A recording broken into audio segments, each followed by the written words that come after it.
Hello guys, welcome to Sumanth talks. అయితే ఏ IPL జరిగినా ఎప్పుడు ఏ మ్యాచ్ అయినా సరే ఒక టీంకి కొంచెం మంచి పేరు ఎక్కువగా ఉందన్నమాట. ఎందుకు అంటే ఒకప్పుడు వాళ్ళని ఎంత తక్కువ స్కోర్ ఉన్నా వాళ్ళు మ్యాచ్లు ఈజీగా గెలిచేవారనమాట.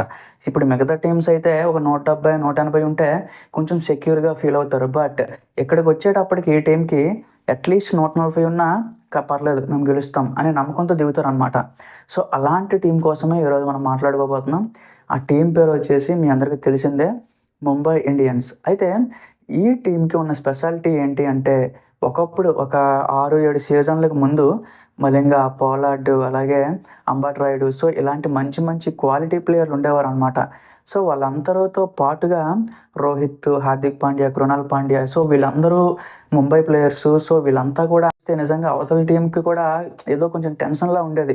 సో అలాంటి ప్లేయర్స్ ఉండేవాళ్ళు ఒకప్పుడు.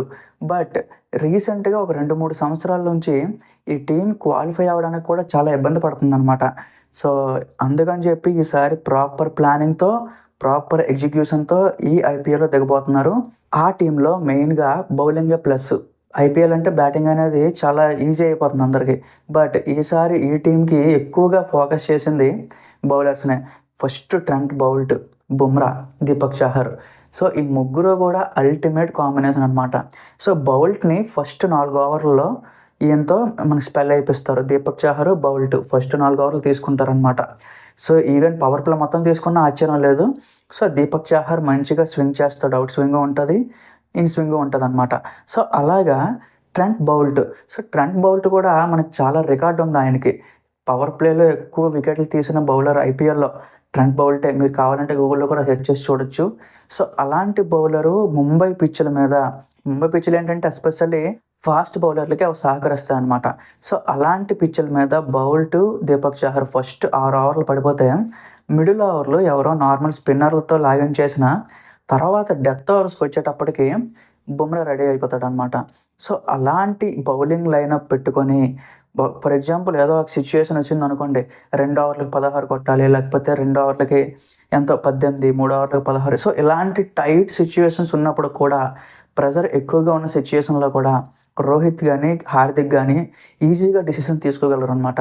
సో ఈ ముగ్గురులో ఏ బౌలర్కి ఇచ్చినా సేఫే అని చెప్పి ఫీల్ అయ్యే బౌలర్స్. సో అవతల కెప్టెన్కి ప్రెజర్ తగ్గుతుంది, టీంకి ప్రెజర్ తగ్గుతుంది అనమాట. సో అది ఆ డెత్ ఓవర్ ప్లానింగ్ కోసమే వీళ్ళ ముగ్గురిని తీసుకున్నారు అనేది ఒక న్యూస్ ఉందన్నమాట. సో అదొక రకంగా మంచిదే.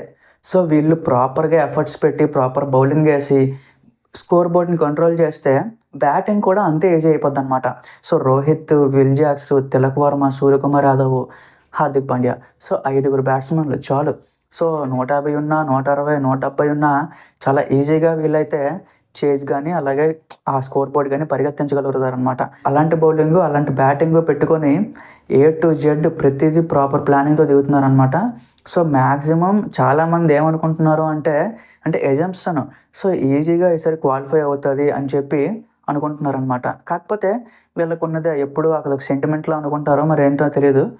ఫస్ట్ 7 మ్యాచ్లు మాత్రం వాళ్ళు అసలు ఏమీ ఆడరు గైస్. అసలు చిన్న చిన్న మ్యాచ్లు కూడా అంటే చాలా తక్కువ స్కోర్లకు కూడా అసలు ఓడిపోయే రోజులు ఉన్నాయన్నమాట. సో ఫస్ట్ 7 మ్యాచెస్ అయితే ఏమీ ఆడరు. అసలు వాళ్ళు ఎంత గట్టి ప్లేయర్స్ అని బయటకు ఎక్స్పోజ్ చేయరు అనమాట.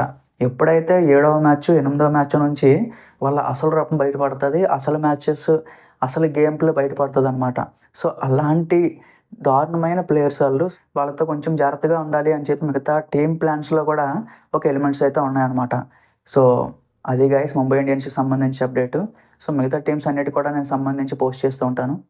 Thank you.